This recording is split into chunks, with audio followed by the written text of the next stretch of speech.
की तरफ है, कौन आपको भा रहा है, कौन पसंद आ रहा है? देखिए, ना मुझे इंडिया ने मदद की, अलायंस ने, ना मुझे एनडीए ने से मेरा कोई लेना देना है ना। मैं अपने लोगों के प्रति जिम्मेदार हूं, जो नगीना के लोग हैं उनकी भावनाओं के प्रति। उन्होंने बीजेपी के खिलाफ मुझे वोट किया है। मैं वैचारिक रूप से बीजेपी का कठोर विरोधी हूं, उनकी विचारधारा का।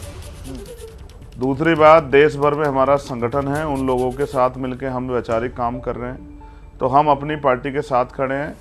हमारा पार्टी का एक एमपी अभी है, हम अकेला एमपी उनका पूरे देश के जितने भी मसले होंगे, एससी, एसटी, ओबीसी, माइनॉरिटी के, हक वंचित समाज के लोगों, किसानों, मजदूरों के, महिलाओं के, उन सब पे स्टेट में भी जो सरकार है उनसे भी, और पार्लियामेंट में भी जो सरकार बनेगी सबसे सवाल करेगा और जवाब मांगेगा।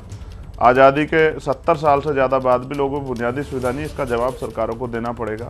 हम जो टैक्स देते हैं वो बजट का पैसा हमारे ऊपर क्यों नहीं लगता? क्यों जो है हमारे क्षेत्रों में विकास के कार्य नहीं होते? क्यों जो है नगीना में एक भी मेडिकल कॉलेज नहीं है? क्यों नगीना में जो है एक भी स्पोर्ट कॉलेज नहीं है? क्यों कोई यूनिवर्सिटी नहीं है? क्यों उद्योग धंधे नहीं लगे हैं? वहाँ के नौजवान रोजगार के लिए कई अन्य प्रदेशों में जाते हैं। इसका जवाब जो है सरकार को देना पड़ेगा। सिर्फ बातों से काम नहीं चलेगा, बातों से पेट नहीं भरेगा सरकार। आप जो तमाम सवाल पूछे जाएंगे चंद्रशेखर जी, आप जाहिर तौर पर सदन में भी सवाल पूछेंगे, अब आप सांसद भी हैं, वहां भी आपकी आवाज सुनाई पड़ेगी। लेकिन आपकी कोई ऐसी मांग, ऐसी कोई डिमांड जो अगर एनडीए के लोग, बीजेपी के लोग मान लें तो आप उनको समर्थन दे दें? एनडीए के लोग अगर मुझे प्राइम मिनिस्टर भी बनाए तो भी मैं एनडीए के साथ जाऊंगा सर। अच्छा, मेरी वैचारिक शक्ति मेरी ताकत है। मैं एमपी एमएलए बनने के लिए कभी लड़ ही नहीं रहा था। मैं हमेशा अपने महापुरुषों के आंदोलन को आगे बढ़ाने के लिए लड़ रहा था। मेरा वैचारिक शक्ति मेरी पहचान है सर, और इसी वैचारिक शक्ति के जरिए मैं दिल्ली पार्लियामेंट में आया हूँ, और मैं जिनकी भावनाओं, उम्मीदों के साथ आया उनकी उम्मीदों पर खरा उतरने के लिए तैयार हूँ। मेरे खून का एक कतरा कतरा बहुजन महापुरुषों काम आएगा। ये टिकाऊ माल है, बिकाऊ माल नहीं है सर, इसको खरीदा नहीं जा सकता है। टिकाऊ माल है, बिकाऊ माल नहीं है। बहुत अच्छा आपने शब्द बोला, बड़ी अच्छी लाइन आपने बोली। लेकिन फिर भी एक सवाल का जवाब ये तो दे दीजिए कम से कम कि दो जो खेमे अभी नजर आ रहे हैं, एक तरफ एनडीए है, दूसरी तरफ इंडिया अलायंस है, किनके साथ आप ज्यादा कंफर्टेबल है? अगर भविष्य में कहीं जाना हुआ तो किसकी तरफ जाना पसंद करेंगे?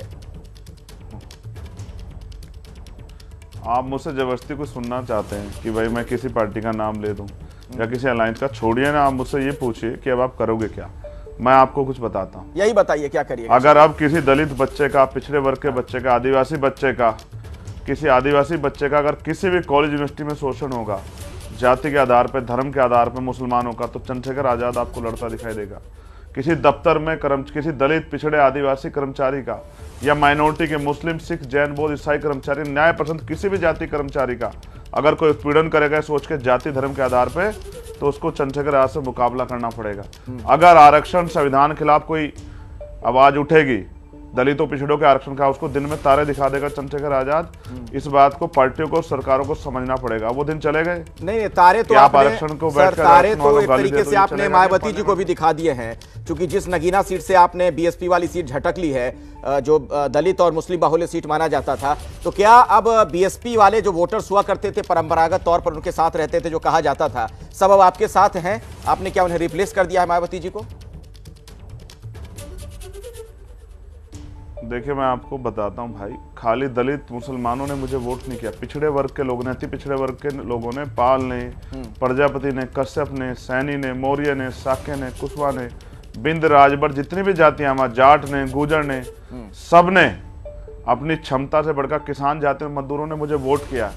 दलित मुसलमान तो मेरे ऊपर उनका आशीर्वाद शुरू से बना रहा, मेरे हर संघर्ष में वो साथ थे। लेकिन पिछड़े वर्ग की सब जातियों ने मुझे वोट किया, सामान्य वर्ग के लोगों ने जो वोट किया। महिलाओं का पोलिंग परसेंटेज बढ़ा रहा, क्योंकि जब भी कहीं देश में जुल्म हुआ किसी महिला पे, चंद्रशेखर आजाद ने उसको बहन मान के उसकी लड़ाई लड़ने का काम किया।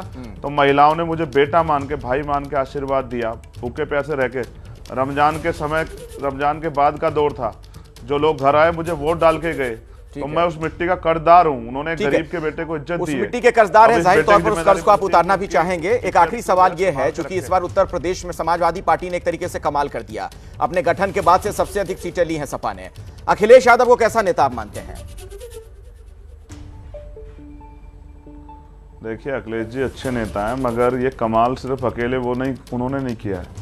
एक अलायंस था, और उस अलायंस के साथ जो है, भले ही उन्होंने मेरे साथ कुछ भी किया, लेकिन मैंने अपने लोगों को, क्योंकि मैं आपको सत्य के तौर पे बताता हूँ, 2 सीटों पे हम लोग चुनाव लड़े हैं उत्तर प्रदेश में। एक पे मैं, और आखिरी 5 दिन में हमने तय किया हम डुमरियागंज लड़ेंगे। तो डुमरियागंज पे हमें 80,000 से ज़्यादा वोट मिले। आप चेक करा लीजिएगा, आपके पास अभी डाटा होगा, आप महसूस कीजिए। अगर मैं सभी सीटों पर प्रत्याशी लड़ा देता तो इनको तारे दिख जाते दिन में। इनमें समाज के प्रति मदद की ना, मतलब ये कह रहे हैं आप, मतलब आपने उनकी मदद की, आप ये कहना चाह रहे हैं कि ध्यान रखें। इसलिए मैं चुप बैठा था।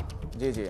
मैं ये कह रहा हूँ 1 लाख से जितनी सीटें कम जीती, 1 लाख के अंतर जितनी सीटें भाजपा जीती है, अगर मैं इस समाज के प्रति, बहुजन समाज के प्रति ईमानदारी और देश के प्रति ईमानदारी ना दिखाता, संविधान के प्रति, तो ये सारी सीटें भाजपा जीतती। इसलिए ये सब में भीम आर्मी, आजाद समाज पार्टी कार्यकर्ता को, इन तमाम नेताओं को धन्यवाद देना चाहिए और उनको नीला सलाम करना चाहिए कि उन्होंने जो है इनकी मदद की।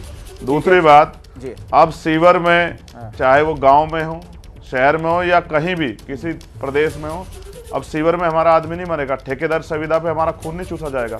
अब समय बदलेगा।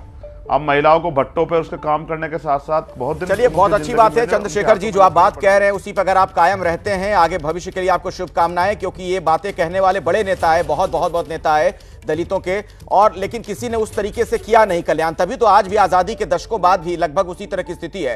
लेकिन आप कह रहे हैं जो, वो आप करके दिखाइएगा। मेरी भी शुभकामनाएं आपको। बहुत शुक्रिया हमारे साथ जुड़ने के लिए, धन्यवाद चंद्रशेखर।